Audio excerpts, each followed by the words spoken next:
ڕۆژی دووشەممە 23 حوتی 2010 سێ کەسی چەکدار هەڵیان کوتایە سەر بینای پارێزگای هەولێر و ڕوبەڕووی پۆلیس و هێزە ئەمنیەکانی پارێزگا بوونەوە. بەپێی ڕاگەندراوی بەڕێوەبەرایەتی ئاسایشی هەولێریش ئەو ڕووداوە تیرۆریستی بووە و توانیویانە پۆلیسێک بریندار بکەن و فەرمانبەرێکی پارێزگاری شەهید بکەن.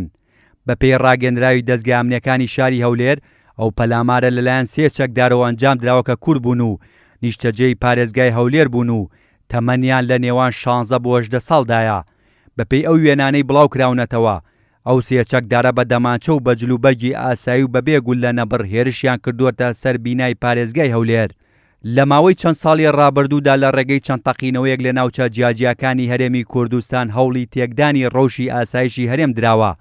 لە هەفتەی نیسانی 2015دا لە نزیک بنکەی پۆلیسی عینکاوای شاری هەولێر لە ڕێگەی ئۆتۆمبیلێکی بۆم ڕێژکراوەوە تەقینەوەیەکی خۆکوژی ئەنجام درا. بەپێی ڕاگەندراوی ئەنجومەنی ئاسایشی هەرێم کە لەو کاتەدا بڵاوی کردبووەوە بەهۆی ئەو تەقینەوەیەوە دوو هاوڵاتی باکووری کوردستان شەهید بوون و 8 کەسی تریش بریندار بوون.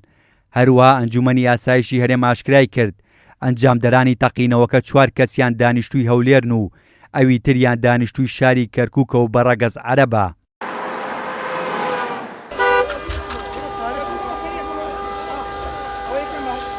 هاوکات 4 ساڵ لەمەوبەر کەسێکی خۆکوش هەوڵی ئەوەیدا بە ئۆتۆمبیلێکی بۆم ڕێژکراو بچێتە نێو بارەگای پارێزگای هەولێر، بەڵام لەلایەن پاسەوانەکانی پارێزگاوە تەقەی لێکرا و دواتر خۆکوژەکە خۆی تەقاندووەتەوە. بەو هۆیەشۆ 2 پۆلیس و 2 هاوڵاتی شەهید بوون. ڕۆژی 29 نوێی 2013ش دەستگای ئاسایشی هەرێم لە ڕاگەندراوێکدا ئاماژەی بۆ ئەوە کرد لە ڕێگەی ئۆتۆمبیلێکی جۆری مینی پاس پەلامارێکی تیۆریستی کراوەتە سەر بارەگای بەڕێوەبەرایەتی ئاسایشی هەولێر. بەو هۆیەشەوە 6 کارمەندی ئاسایش شەهید بوون و 42 کەس لە کارمەندانی ئاسایش و پۆلیس و بەرگری شارستانی بریندار بوون. لەلایەکی ترەوە لە شاری سلێمانیش ڕۆژی 2/12 2013 2 ئۆتۆمبیلی جۆری نیسان پاترۆل لە گەڕەکی سەرچنار بۆمبی لکێنراویان پێدا تەقیەوە و 2 ئەفسەر بە پلەی عەمید بریندار بوون. بەڕێوەبەری ئاسایشی پارێزگای سلێمانیش ئەو کاتە ڕایگەیاند تەقینەوەکە تیرۆریستی نەبوو بەڵکو و کێشەی شەخسی بوون.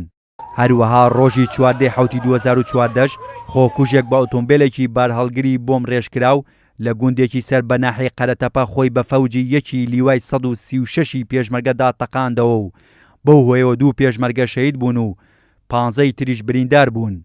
لە قەزای خانەقینیش لە هەفتەی 6 2018 بەهۆی تەقینەوەی بۆمبێکی چێندراو بە ئۆتۆمبیلێکدا 4 کەس بوونە قوربانی کە سەرجەمیان ئەندامی یەخێزان بوون.